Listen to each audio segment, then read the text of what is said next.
Welcome back to the Investigator discussion series. I'm rather Incoherent, and this is where the tier list currently stands. Tomorrow I'll be reviewing Gloria, but there is nothing that anyone is going to tell me about Gloria that moves her an inch on the tier list. She's staying right where she is. So since this is the last video where people might respond to it in a way that really affects my opinions before the tier list comes out, I wanted to do this video before Gloria and give people a chance to respond to some various investigators I'll be revisiting. Some of these are investigators where I left out key cards and I really just should have addressed them, to the point that it like warps the deck and changes my opinion a lot. Even if I don't necessarily think that key card was the best thing you could do, it deserves discussion. Some of these are investigators where other people have told me things that I missed out that were actually really interesting and do meaningfully affect my opinion on the character, where it's not like, oh, I should have mentioned this, but this might genuinely push the power of the investigator further. And the last type of investigator, of which I think there's only really one, is a character where, without anything really changing, my opinion on that character has slowly and steadily went up. Getting us started, we have Blessed Diana. This is actually the same deck I posted. I haven't sorted out the exact list, but the core of Blessed Diana is that Sacred Covenant is broken in Diana. I just misremembered this as being tabooed when it wasn't. Diana triggers when you cancel or ignore an effect, and ignoring the Blessed token works. You might say, so what, did you put Sacred Covenant underneath you? How does that work? Well, no, you can't move Sacred Covenant, it's a permanent. But you can still partially resolve your effect, even though you're incapable of placing the card underneath you. So what you do is, instead of ever trying to get to 6 head, you cap out at 5, and then every time someone next to you draws a Blessed token, you're like, nope, Sacred Covenant, and you draw a card, gain a resource. It's actually really fucking strong. I just thought that had been tabooed mistakenly. It hasn't. This is still in the game. So if you're looking to fill out a Blessed team, you need somebody to run a Key of Solomon. I mean, hell, being the healer is a way to sidestep bad head, right? The thing you do that's super valuable to your team, where you're spending your opening experience getting Keys of Solomon, that doesn't care what your head's at. Diana is actually arguably one of the best mystics to cram into a Blessed team if you need someone running a Key of Solomon. Now that said, the deck probably ends up looking quite different from this just because it's a lot of experience to add, and you have to figure out how it changes. The reason I haven't worked out the exact version of Diana is because frankly, I don't think I would evaluate Diana on the assumption that she's going to a Blessed team just because of this.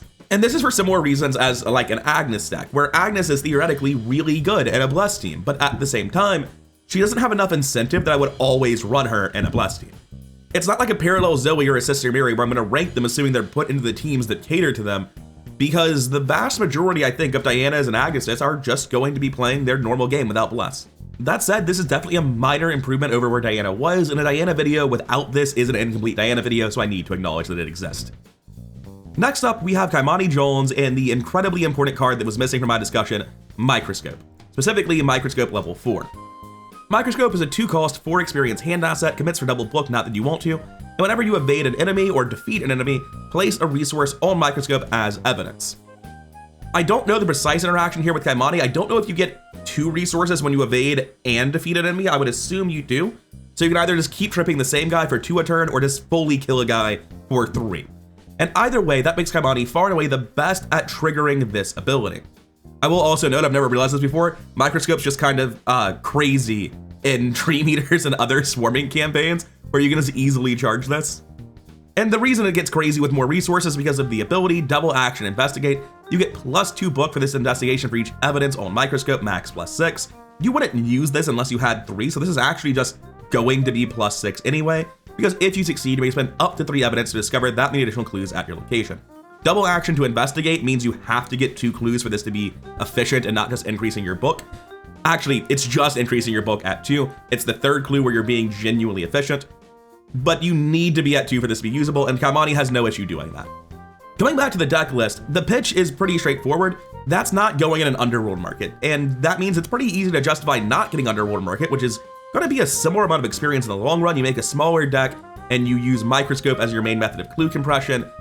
And the issue I run into with that is that when I ranked Kaimani previously, a huge amount of their power was that they were using Underworld Market to tutor the way they got clues and were super reliable. With this deck, I sort of stopped trying to get it hammered out. I believe you might be able to make a better Kaimani than the one I showed previously, and it's definitely not this one. There's more changes to be made. My issue is this deck is so all in on doing its function to get a Microscope that you really want a Kicking the Hornet's Nest. I mean, since you're going to have to drag enemies to yourself, you need to be the one dealing with them. You might even want to go so far as to run a Riot Whistle.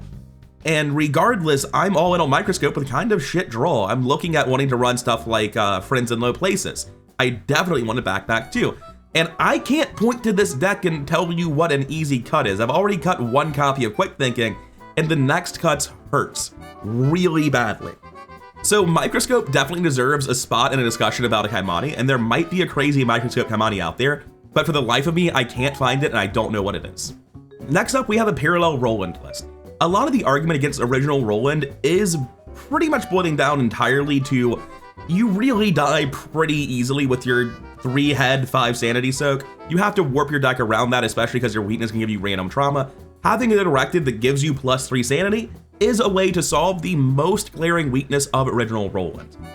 And I've spent a while going back and forth with Toby, wonderful member of the community, because they are the biggest Roland defender, and I agree that parallel Roland looks like it's probably better than generic Roland right now. I'm torn because they're stronger in different ways. Obviously, an original Roland is going to have a fully built runic axe or whatever other weapon he fights with. This is going to be a flex runic axe because going full parallel, you don't actually get, this is entirely unhelpful, but going down here to the deck building requirements, you get Guardian 0 to 3. You don't actually get the big guns with full parallel. You do get a lot of stuff that's pretty good. You get access to Flare, allowing you to free play Beat Cops and Greta Wagner under your stick to the plan, which is very valuable. That's the sort of thing that's so strong you're willing to just spend and experience every scenario for it. It's crazy. You keep access to Deep Knowledge and get access to Add a Crossroads on top for much better draw than you previously had. You get access to Nature of the Beast and Stirring Up Trouble for some things that are going to get clues testlessly. It's a really cool sort of flex deck, and this Runic Axe, while it's not as good at killing, it is script weaving with Elders and Glory, allowing you to draw more cards and find more clues. Roland is one of those characters where they're on my list of people I have to play multiple times to get a proper feel for their min-max decks, and I'm probably going to end up spending a decent chunk of time during the Drowned City trying to optimize parallel and vanilla versions of Roland. Coming over to the tier list though, with Roland, my issue is this. I do agree that vanilla Roland is looking weaker than parallel Roland presently. I don't think he moves up much as a result of this though. I see the deck, I see that it's functioning better than D tier implies. And I'm gonna skip ahead a little bit and talk about Parallel Gem 2 here. I think both Parallel Gem and Parallel Roland are better than I've given them credit for, and Sister Mary and Jenny are worse than I've given them credit for. I am very torn.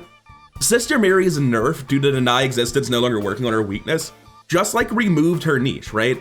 Now that she's no longer reliably able to fill the bag with blessed tokens because her weakness will either kill her or unfill the bag, and then everyone else can fill the tokens anyway with Ancestral Token, there's really not a compelling reason to play Sister Mary. You're just playing a lower fist, more Mythos Resilience Guardian, and there's not much niche for her anymore.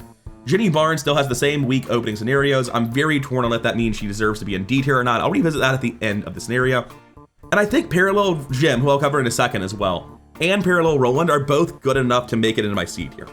I don't feel confident they make it high into my C tier at all though. Before we get to Parallel Gem, I do want to cover a Calvin deck, specifically a Calvin deck that only uses Talisman and Protection to stay alive. One of the things Calvin can do when he gets big stats is be better at using scavenging than most people, which gets into the question, well, what's he going to scavenge to get tons of value besides an ice pick, and what all assets are you running? Like, how many assets does the deck get up to? Because scavenging does imply a setup heavy deck. And I really like the idea of using scavenging to repeatedly recur Talisman and Protection, and just not bothering with getting Charisma, getting Jessica, getting Pete.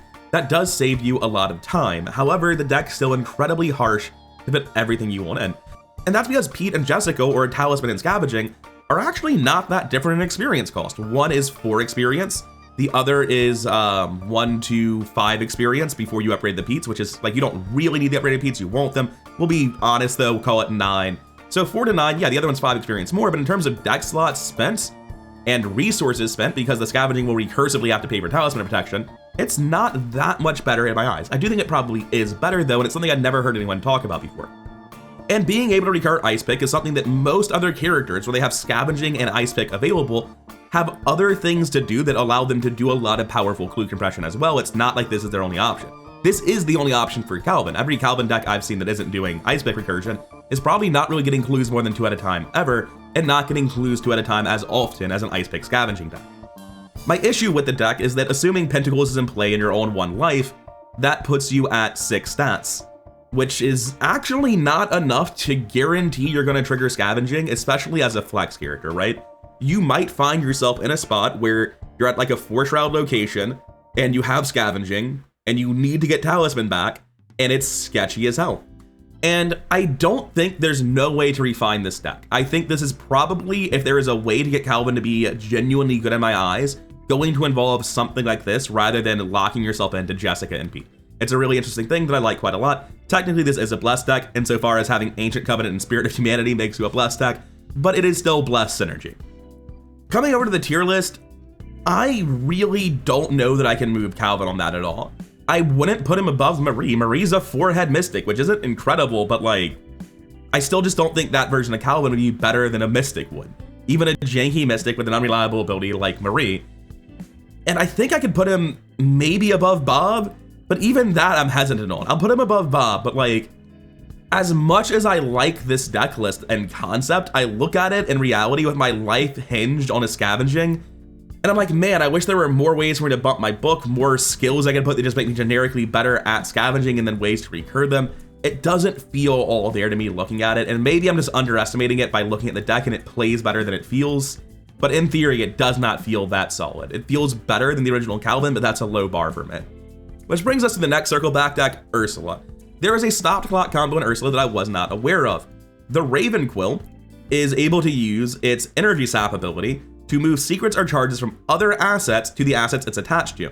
Because you can name spells, you can name archaic glyphs, which is notably better than anything else you could be putting charges on. So rather than using the red clock to get like one use out of Pendulum the Queen for a free clue every turn, you use it to make archaic glyphs last forever, and you just bulldoze every location with archaic glyphs. Normally when people use red clock combos, you're probably going to be using it for an extra action, but in this case, +3 skill value might even be better, and you probably just don't even care that much whether you're on 1 charge or 3 in the grand scheme of things. But looking at your archaic glyphs values, you can easily get 1, 2, 3, 4 bonus book, and 6 with mask, which is going to put your base archaic glyphs at 10 with all your assets in play, 13 if you're using the red clock, you have higher education, you can cram the deck with economy. I make no claims that this is like the perfectly optimal version of the deck, it's just a demonstration of concept. So coming over to the tier list, how do I think that deck improves compared to the other one? Your starting deck's not really going to change. In scenario 2, you probably still don't have it, but in scenarios 3 onward, it does look substantially stronger, like monstrously strong to be honest.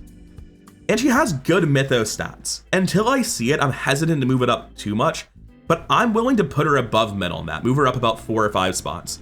I think that is a stronger method of clue compression than anything Min offers, and I can combine that with better mythos stats and the bonus experience from Kieran Zobel. I genuinely think Ursula deserves to be right back next to Monty. They just always end up next to each other. Do I think that clue combo is stronger than Flex Monty? It's real close in my mind. The whip is just kind of wild. I'll admit this deck could be better than I think it is. I could see this like crashing up to like all the way to Agnes if I'm severely underranking it and you're able to get everything you need first buy with the Kieran Zobel from in the thick of it. Like if you have this online in scenario 2 and it's better than I think it is, it could be genuinely crazy. But I think it's probably coming online in scenario 3. I think it's probably like not that much more powerful than the normal Seeker bullshit, though it definitely is some of the top tier Seeker bullshit. But I think she gets 5 spots on it, and I'm looking forward to playing that specific build fairly soon. Which brings us to Flex Joe. My tabletop group finally did it. They agreed to play Whoops All Joes. We played a standalone because we haven't played nearly enough of them. I played Flex Joe, one of my friends played Fighter Joe, and another played Kluber Joe. I'm not going to cover their decks too much. Their decks were dedicated Fighter Joe with an old shotgun, bandolier, and survival knives, which was janky as hell at the beginning, but very strong later on, as you would expect. When I tell you shotgun, bandolier, survival knives, doesn't really affect my power ranking of the character, at all the strengths and weaknesses you would expect of a Joe Diamond. The Kluber Joe was the complete opposite. It was just like, what if we're being too cute? What if instead of running things that make sense in Joe, we just run generically the best Seeker cards? And they just had a generic good card Seeker deck. That deck was pretty good at finding clues. It also was terrible against the Mythos and did nothing unique to Joe, and again, doesn't really move the dial for how I view Joe. However, the Flex Joe deck I was playing is actually pretty fucking good. I will remind everyone, in case you didn't see the original video, this is based on Valentine's deck, which makes the premise of using one in the chamber with incredibly fast deck cycling to use Detective Colt 1911s as a main weapon for flexing indefinitely, while just finding a lot of clues because you're a Seeker. One of the most notable pieces of tech in that deck is Unearth the Ancients, where you take an investigate test, but rather than getting clues, you declare 2 cards with this to play if you succeed by enough. With 2 magnifying glasses, you're going to be at base 6, and then the cards you declare can be Lab Assistant, which you commit to the test, and Eon Chart, which you commit to the test. And yes, the timing windows work, unless that's been tabooed and I'm stupid, but I'm pretty sure it's still there. I'm pretty sure that interaction still works that way. Meaning you're looking at base 8 on the test, so provided you're not at a 4-shroud location, or a higher difficulty level, I suppose, you're pretty much guaranteed to get to do this. Autofail on that is catastrophic and scary, I fully admit. But yeah, that's very powerful. Essentially, for 1 action, you spend 0 resources, you get Eon Chart in play, so you make the actions up almost immediately with Eon Chart. You get Lab Assistant in play, giving you an asset to Grip Chill, giving you Horror Soak to use, and drawing you 2 cards. And because the Eon Chart was a relic and Unearthly Agents has bonus text, you get to draw a 3rd card off the last line here. So I really like the Unearthly Agents tech. It was very cute, very cool. I enjoyed using it. You also have a lot of other things to help with Mythos cards in general. You have Forewarned, which is just going to allow you to drop a clue to not deal with a particularly bad Mythos card. Logical Reasoning for horror healing in case you just end up taking way too much horror very quickly, or there's a terror card somebody needs to get rid of. And Orphic Theory, which is a criminally underplayed but very good card. It's at its best in something like Dream Eaters, where you can cancel a Song of the Maja Bird, because very frequently you have a card like Frozen in Fear, for instance. If you put an Orphic Theory use onto that, you don't just blank the problem, you also blank the part of the card where you test it to deal with the problem. So Orphic Theory is very good. How good it is will depend on what campaign you're in, but there's a lot of different very cool ways you can put into your Joe deck and have like a Swiss Army knife setup of different cards. The idea was supposed to be you use Dream Enhancing Serum combined with all the draw on the deck, and if you look through this hunch deck, there is quite a lot of draw on the deck, and you can just like rapidly cycle your deck and be really, really gross. That was not my experience, unfortunately. I got through my first deck cycle very quickly, but in my second deck cycle, about 5 cards in, I just like dropped all the way down to 4 cards and never really picked up again. After playing One in the Chamber for the 3rd and 4th time, so like 8 bullets in, I was basically unable to fight it anymore. So I don't know that this deck lives up to the sales pitch of infinite ammunition, constant deck cycling that I had in my heart. I really hope that it would be crazy. Also, there's a Ravenous Mycon in here. It's actually Sentient Strain because I was playing alongside 2 other Joes who both basically said we're not going to build around our Mythos stats at all. We're just going to see how bad the Mythos deck is, which is not a good plan. But this is also another new way Joe has to help deal with his own Mythos resilience, and in rare cases, the other Joe Diamond's Mythos resilience. I will say this deck felt pretty damn impervious to the Mythos. One in the Chamber, infinite bullets did not happen. One in the Chamber, enough bullets did happen. It also got clues solidly just using Practice Makes Perfect deduction looping. If this deck had more draw, or maybe I had a bad draw order or somehow played wrong, I will note that I drew Dream Enhancing Serum like last in the deck and never managed to trigger it a single time. I also got hit with a couple of discard effects. Maybe there was just enough disruption and enough bad draw order. Not really sure, to be honest. And it might sound like I'm sort of negative. That's because I'm talking about Joe Diamond. It's not negative about this deck list. This deck list actually inspires confidence in me. It's the sort of thing where if I ever played Joe Diamond, I would want to play something like this and try to refine it further, or just see if I got unlucky and it's great the way it is. Coming over to the tier list with Joe Diamond, I can confidently move him up at least a little bit from where he is. I think this Joe deck is someone I'd rather have on my team than a Carolyn. Because of the issue with him running out of bullets and feeling like he was fairly vulnerable to disruption, I'm not convinced that I can move him up a ton past this. Like, putting Joe Diamond over Stella Clark is a little bit hot. I don't know if I'm quite willing to make that take, but I don't think he's far behind these top of C tier characters. I think Stella, Preston, Kohaku, and Leo are all pretty close, and I think I'm willing to say that Joe is in that gang of characters too. Which brings me over to Parallel Jim Culver, and most importantly, The Beyond, which I horrifically misread the first time. Specifically, I read this line on autofill. My brain had already melted because of the amount of text Parallel Jim has, and I misread all of these symbols as dealing 1/1 to you directly. And that was a horrifying weakness that just killed you. That's not what it does. That's not how the card works. So now that I know that like you aren't ever really forced to take very much damage from the Beyond, how do I think Parallel Jim does? And honestly, I'm not that hyped about Parallel Jim, because previously I was still really hyped about stuff like Armageddon with Rod of Carnimagos, and having played that in Kohaku, I'm like, yeah, no, I'm not doing that. I will not build my deck around that. I can't endorse that. So what's the best thing I can do if I'm playing a curse deck where the extent of my curses is just having really good generic economy cards that can function as team support if I don't need them? It makes me better at using Spectral Razors. You still have the big pile of generic value in the Beyond deck.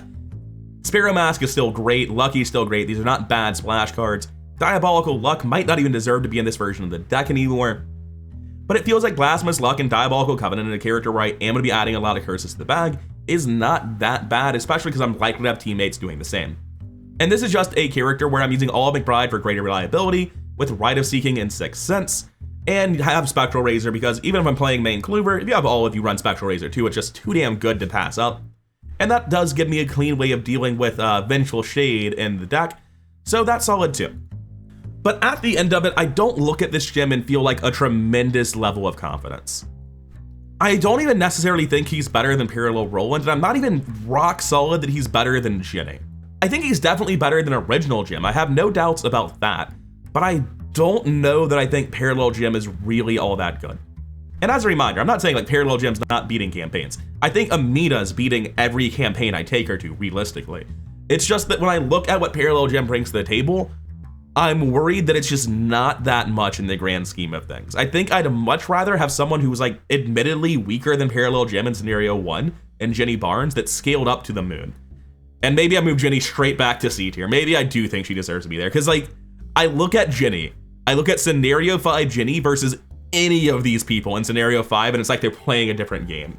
And Jenny's not even that much worse than these bottom tier characters when I'm in Scenario 1. Like, yeah, she's way worse compared to anyone in B tier in Scenario 1.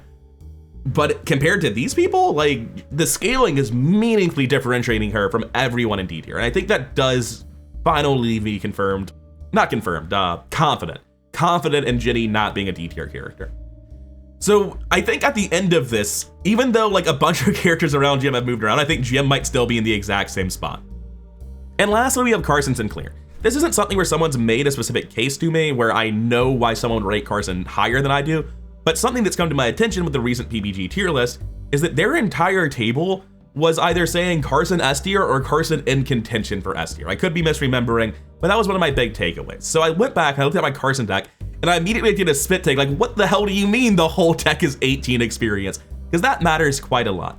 Additionally, having seen Ever Vigilant 4 with Stick to the Plan and Support Show now, I have a much higher appreciation for Ever Vigilant 4. I would actually say that one of the most massive strengths of being a 5-fist Guardian is being so good at fighting that you can spend your first 10 experience on Stick to the Plan, Ever Vigilant 4, and just give your team a massive tempo advantage on the opening turns.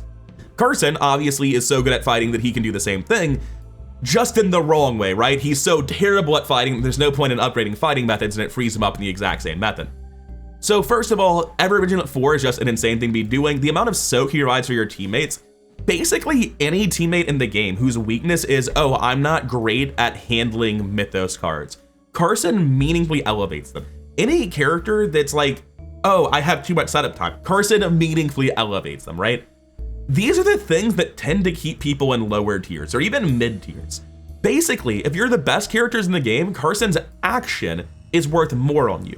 But if you're a mid to weak character in the game, Carson's support is worth more to you.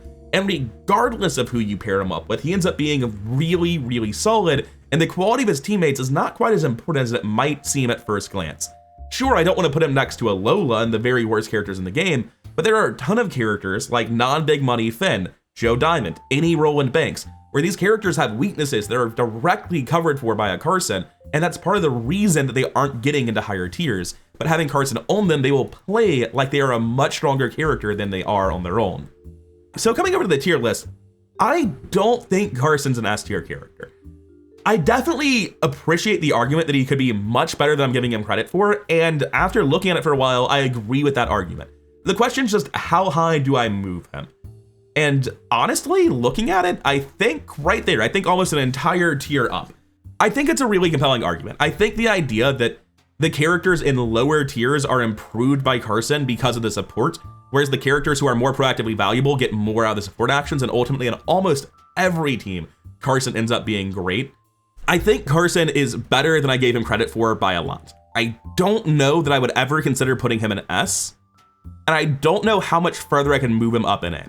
I'm gonna play devil's advocate to myself for a second. How crazy is Carson really? Where's the first person that does so much that I can't really justify moving Carson up any further? I think Norman Withers is the start of characters that are crazy proactively to a point where I don't know that Carson is better than them. Man, there are a lot of consecutive mystics at the top of A tier, aren't there? What the hell's happening here?